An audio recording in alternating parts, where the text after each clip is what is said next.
নেত্রকোনায় জাল সনদে শিক্ষকতা করে হাতিয়ে নেয় সরকারি প্রায় অর্ধ কোটি টাকা। ময়নুল ইসলামের পিতা শামসুল আলমের নামে নেত্রকোনার সদর উপজেলার মদনপুর ইউনিয়নের নন্দীপুর গ্রামের নন্দীপুর সোনার বাংলা উচ্চ বিদ্যালয়ের একজন শিক্ষকের বিরুদ্ধে অভিযোগ উঠেছে ভুয়া শিক্ষক নিবন্ধন সনদ দিয়ে চাকরি করে এসেছে বছরের পর বছর। এ ব্যাপারে সোনার বাংলা উচ্চ বিদ্যালয়ের প্রধান শিক্ষক মোহাম্মদ আবুল হোসেনের সাথে কথা বললে তিনি জানান, মন্ত্রণালয় থেকে সার্টিফিকেট চাওয়ার পর ময়নুল ইসলাম স্বেচ্ছায় চাকরি ছেড়ে দেয়। তার কাছে সরকারি বেতন গ্রহণের টাকা ফেরত চেয়েছেন কিনা জানতে চাইলে তিনি বলেন, ওপর মহল থেকে এই ব্যাপারে কোনো আদেশ আমাকে দেয় নাই। এলাকাবাসীর দাবি সরকারি হাতিয়ে নেওয়া লক্ষ লক্ষ টাকা সরকারি কোষাগারে জমা করা হোক। নিজস্ব প্রতিবেদক, জাতীয় শেষ সংবাদ। আসসালামু ভাই। হ্যাঁ, ওয়ালাইকুম সালাম। শোনা যায় না? হ্যাঁ, শোনা যাচ্ছে। কাটে গেছিল গাড়িতে, তো চাপড়ে কেটে গেছিল। বিস্তারিতটা আমি আরো আপনার কাছ থেকে ক্লিয়ারলি জানতে চাচ্ছি আর কি। এটা আসলে কি বিষয়টা একটু বলবেন? কোনটা? চাকরির বিষয়টা কি, আর হচ্ছে যে জমি সংক্রান্ত কিছু অভিযোগ আছে আপনাদের নামে, এটা আসলে কি জমি তো আপনি রাজাটা বলে করেন, অসুবিধা কি? বিষয়? তো এটা না ভাই, আমি জানতে চাচ্ছি যে ঘটনাগুলো কি সত্য না মিথ্যা, সেই বিষয়টা জানতে চাচ্ছি আর কি। না, ওনারা বলতেছে যে আপনারা বিক্রি করছেন, বিক্রি করে আবার রিটার্ন নিচ্ছেন। হ্যাঁ, হ্যাঁ। বা কিছু আছে দলিলকৃত জায়গা, ওইগুলাতে বেদখল দিচ্ছেন, এই ধরনের কিছু, বা মামলা টামলা করছেন। আমরা কোনোদিন জমির মধ্যে গেছি? আমরা আইনগত ব্যবস্থা নিতেছি, বুঝছেন? হ্যাঁ হ্যাঁ হেরা তো আমরা এটা দেয়, বয় দেয়, বিভিন্ন বয় বিধি দেয়। কিন্তু আমরা এটার মধ্যে যাবো কেন? আমরা 3 ভাই অনার্স মাস্টার, 3 ভাই অনার্স মাস্টার চাষ করছি, বুঝছেন? এখন আমরা কি লাড়ি নিতে পারবো হাতে? আচ্ছা আচ্ছা। ভাইয়ের ব্যাপারে একটা অভিযোগ করছে মইনুল হ্যাঁ। ইসলাম সাহেব। হ্যাঁ। ওনার হচ্ছে ভুয়া সার্টিফিকেট দিয়ে চাকরি নিচ্ছে, এই ব্যাপারে হ্যাঁ, আপনি কি বলবেন? এই ব্যাপারে যদি এরা প্রমাণ করতে পারে তো করুক, এটা আমাদের কোনো বলার কিছু নাই, বুঝছেন? না, প্রমাণ করতে পারে বিষয়টা এটা না। আসলে এই ঘটনা কি সত্য না মিথ্যা? কোনটা? যে এরকম না, নিবন্ধন। এরকম না, শুনেন, এটা অনেক অনেক ইতিহাস। আমরা কাকা মারা যাওয়ার পরে আমরা তো ওই যে উচ্চ বাইকাদের চেয়ারম্যান আছেন না, হ্যাঁ হ্যাঁ। উনি তো ওই যে আওয়ামী লীগের আমলে আপনার মনোনয়ন পাইছিল আচ্ছা আচ্ছা। গত টাইমে আর কি। চেয়ারম্যানই।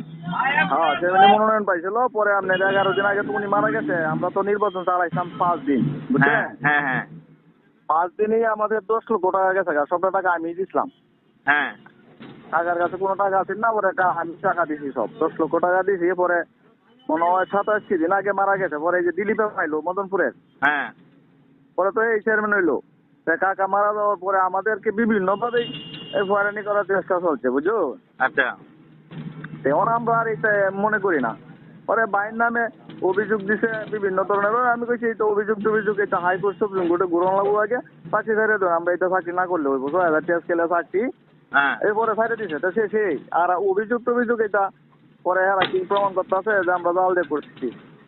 না, এটা না, যে বলতেছে যে নিবন্ধন যেটা আছে, নিবন্ধন পরীক্ষার যে সনদ, এটা না, নাকি এটা ভুয়া। তো না, ভুয়া না, এটা বলে আর কি ওরা, হ্যাঁ বুঝছেন?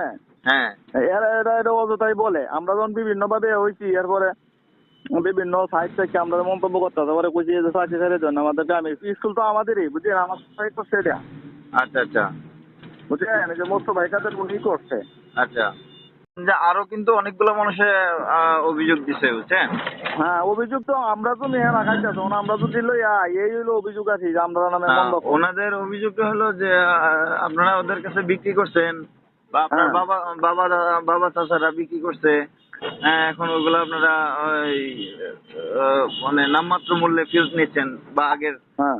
আগের দামে। না, এটা আমরা অনেক সময় বলছি যে হ্যাঁ বলে যায় যে আমার চাচা আছেন না চেয়ারম্যান, হ্যাঁ হ্যাঁ যে আমার আব্বা আমার চাচা, আমরা তো একসাথে থাকতো।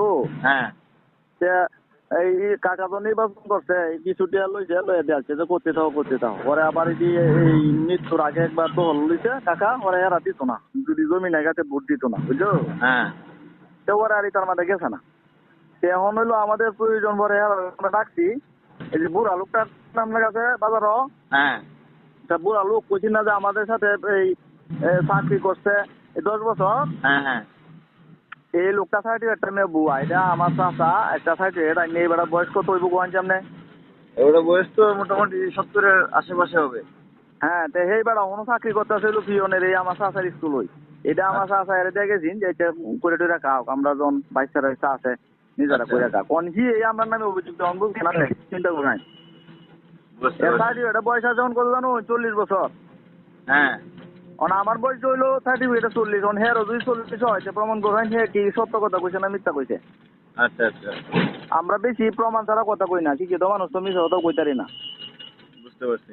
যে এই যার জমি দিয়া হের হের জামাই সাথে তো আমরা ভালো সম্পর্ক আমরা ভাই আছি আর কি হ্যাঁ ওরা বলছি ভাবি আপনি আমরা বাড়ির যাই যে এটা সমাধান করুন হ্যাঁ আমার নামে আপনি দুটি পরে সামনে রয়ে যাচ্ছেন হয়ে যাবো কি না আমরা কথা আইছে না আইয়ে না বুঝছো হ্যাঁ এরপরে আমরা হেরাও করলো যে আইনে যাও তুই জমি দেয় তোমরা আইনে যাবো এই আমরা কে পরে মামলা টামলা করে দিছি আর কি। বুঝতে পারছি। আটে নতুন আইনে বুঝতে পারছি।